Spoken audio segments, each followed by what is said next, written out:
Grand Matin Sud Radio, 7h-9h, Jean-Jacques Bourdin. On en parle. Allez, on en parle avec vous, Benjamin Glaise. Vous voulez parler de Bruno Retailleau ? Bah oui, parce que vous l'avez demandé. allez-y. Bruno Retailleau qui se dit favorable aux statistiques ethniques. Ça fait beaucoup réagir puisque le ministre de l'Intérieur brise ici un véritable tabou en France puisque ces statistiques ethniques sont totalement interdites chez nous. Bruno Retailleau veut donc revenir là-dessus, mais à une condition. Écoutez, c'était hier sur BFM. Les statistiques ethniques, je m'en suis toujours un peu méfié. Il y a d'un côté la connaissance de la réalité, mais de l'autre, je ne voudrais pas que, comme aux États-Unis à un moment donné, ces statistiques-là débouchent sur la discrimination positive. La réalité de quoi ? Et la réalité sociologique, tout simplement. Il y a une étude d'ailleurs, il y a peu de temps, je pense que c'était de l'INSEE ou de France Stratégie, sur les mouvements migratoires. On a besoin de connaître. Pourquoi est-ce qu'on doit cacher la réalité ? Donc oui ou non aux statistiques ethniques ? Oui, je suis d'accord à une condition, c'est qu'on ne les utilise pas pour la discrimination positive. Voilà la condition, qu'elles ne servent pas à faire de la discrimination positive, c'est-à-dire en faveur ici des minorités. Ça passe très mal auprès de la gauche, notamment du patron du PS, Olivier Faure, qui tacle le ministre sur Twitter. OK pour les statistiques ethniques, mais alors uniquement à des fins discriminatoires, écrit-il, surtout pas pour servir à corriger les inégalités décelées. Qu'est-ce que vous en pensez ? Moi, pendant longtemps, j'étais comme Bruno Retailleau, très la République, pas une tête ne dépasse, on ne veut voir que des citoyens, pas des communautés, tout ça. Bon, le réel étant ce qu'il est, je pense qu'aujourd'hui, ça consiste tout simplement à se priver du thermomètre et à ne pas voir. On a affaire à un problème massif d'intégration, mais du coup, on voudrait voir la proportion. On a besoin de savoir où on en est. Voilà. Mais les statistiques ethniques encouragent-elles le communautarisme ? Oui. C'est je une laisse question. mes camarades reparler. Statistiques ethniques, c'est permis dans les pays anglo-saxons où on est très communautariste. Oui, mais c'est dans l'autre sens que ça se passe. C'est le communautarisme qui légitime les statistiques. Alors, je lance le débat. Non, mais et c'est d'ailleurs ce que dit Bruno Retailleau, c'est-à-dire que vous pouvez prendre appui sur les statistiques pour ensuite promouvoir une politique communautariste et pour promouvoir notamment les questions des quotas, etc., comme ils le font aux États-Unis. Oui.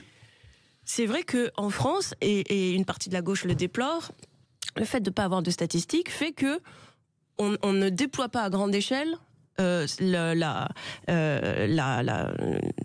promotion des minorités. Bon. Mais en réalité, on le fait quand même, parce que dans les entreprises, vous voyez bien qu'il n'y a pas besoin de statistiques ethniques pour que certains critères soient valorisés dans la promotion, etc., etc. Donc, je pense qu'il y a beaucoup d'hypocrisie dans ce débat et que, au fond, il vaut mieux avoir des vraies statistiques que des fantasmes. Et aujourd'hui, on voit beaucoup de fantasmes sur ces sujets-là. Donc, oui, on sera d'accord ou pas ? Alors, Éric Revel, c'est quelque chose qu'il faut manier. C'est un peu comme la dynamite, si vous voulez, les statistiques ethniques. On voit bien ce qu'on peut reprocher à ceux qui proposeraient de mettre en place des statistiques ethniques. Mais je rappelle quand même que cette idée, et je vérifiais là à l'instant, c'est pour ça que j'étais sur mon téléphone. Cette idée de statistique ethnique avait été mise en place, avait été proposée par Yazid Sabeg, vous vous en souvenez, quand il était commissaire à la diversité et à l'égalité, il est né en Algérie, Yazid Sabeg. Oui, bien sûr. Lorsque Nicolas Sarkozy était au pouvoir, c'est-à-dire que c'était proposé en 2008, ça avait déclenché un tollé absolu.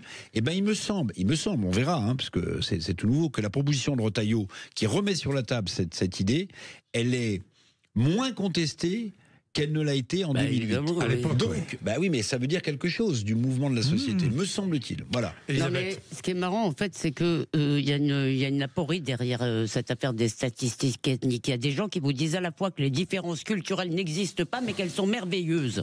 Ils vous disent en permanence, il n'y a aucune différence, tout le monde est pareil. Mais après, ils vous disent, les identités. C'est-à-dire, vous avez le droit de voir les différences, de voir qu'il y a des différences culturelles. En réalité, c'est ethno-culturel qu'il faudrait dire, simplement quand vous vous prosternez devant. Et c'est ça qui est...